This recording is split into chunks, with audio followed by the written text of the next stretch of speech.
Hello, Adam Rayner, Mounted and Stuff TV. You're looking at one of the most beautiful things in fishing. Beautiful float tube from Andrew Field, Handmade fishing tackle. The traditional products this guy makes are just so desirable. The float tubes actually, I believe, along with the bags, are one of the only things, having said that Andrew does get subcontractually fashioned here in Blighty by a rather fabulous outfit. But the big story is, of course, the fishing floats. And here is Mr. Field himself. Hello, Andrew. Ahoy. Sir, we have one video under our belts here already where I got completely overexcited having caught a pike on one of your floats on the King's Weir, and I didn't, we hadn't actually really formally arranged to meet there. I just happened to be there. I thought the bloke was showing off that you were there and he was dropping names, but there you were. And I met this other chap he showed off that he knew you, and then he was telling you it all got a little strange, but he's an absolute superb fellow. He does also make some rather nice floats. Were you impressed with his work?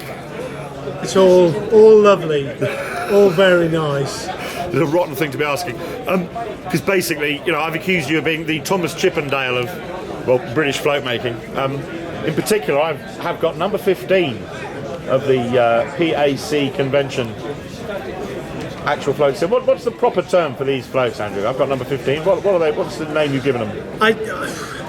I just call them they're like an old Gazette style, aren't they? That was it. There was an angling magazine. Didn't they give away these things? Well, obviously, I mean the original Gazette was made with a peg that slotted into the float, and the line would slot in the side, but obviously they always ended up just coming off in the water, and you would end up with your landing net trying to retrieve it in some kind of Benny Hill fashion. I did that. I think everyone did that. Everyone in the late 70s. So when I made mine, I thought it'd be good to have it just on a fixed stem, and then of course you can make the stem from whatever you want. I mean, this one's made from a piece of Greenheart salmon fishing rod. Wow. Which I've turned down on the lathe. The body is balsa, which I've painted up, and obviously you could do that any colour you want. Let me grab this for the mad detail, because I know that my camera can do incredible things with super detail. Just beyond any bound. If I put my hand there, we'll just give it a moment, it'll hit the macro. Come on, camera, you can do this. Check out the quality of the finish on this. There was somebody online asking you how you did this, like as if you did those logos freehand, but of course the really big deal is this fabulous, almost vitreous finish that you get, that I believe is one of the big commercial issues with Andrew Field floats. Of course, the ironic thing is that the people who make that stuff would be thrilled if the whole world was using it. Yeah. But nevertheless, no, that's got nothing to do with anything. I was production manager for a loudspeaker manufacturing company once, and you wouldn't believe how long it took to find out how to get proper wooden boxes made. Oh, the camera's wobbling about there while I reach for this. Tell us about this float here, Andrew, because this is objects of great beauty. These are the first ones that I've done. Basically, they're just for live bait fishing with a reasonable. You've got a reasonable depth of water. Fish that bottom end only, and the live bait can trail around, and the float just follows it. Yes. I do these with different colours either end, so different light conditions. Whoa, that zoomed straight back together. That's about huge. You can, well, obviously they don't have to be that big. You can do them much smaller. Yes. But depending on light conditions, depending on which end that you decide to fish. Yes. Oh mate, these are just such exquisite objects. I mean, wow. They don't need to be this. They don't need to be this wonderful. This shiny. It certainly concentrates the mind when you're using them, but.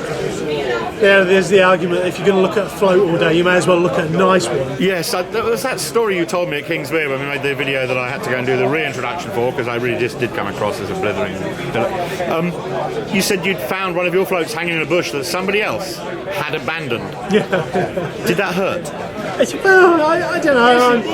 I always say, rather than risk life and limb, just call me and I'll make you another one. Yes, I know, but I have a customer who fishes the Severn for pike quite a lot, and he managed to get snagged quite close in, and the float was just in the water, just out of reach.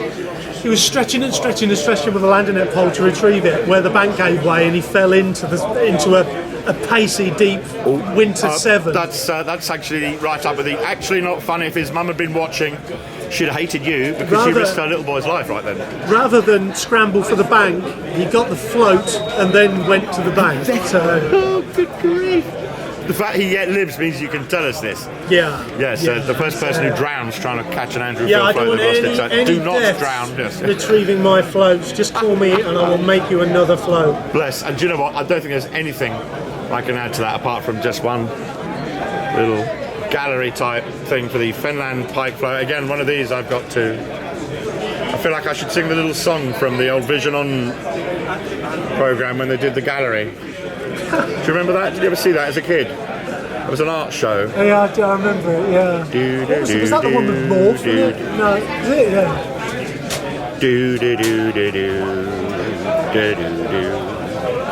The Dennis Moore Finland Pike special. Spit it out.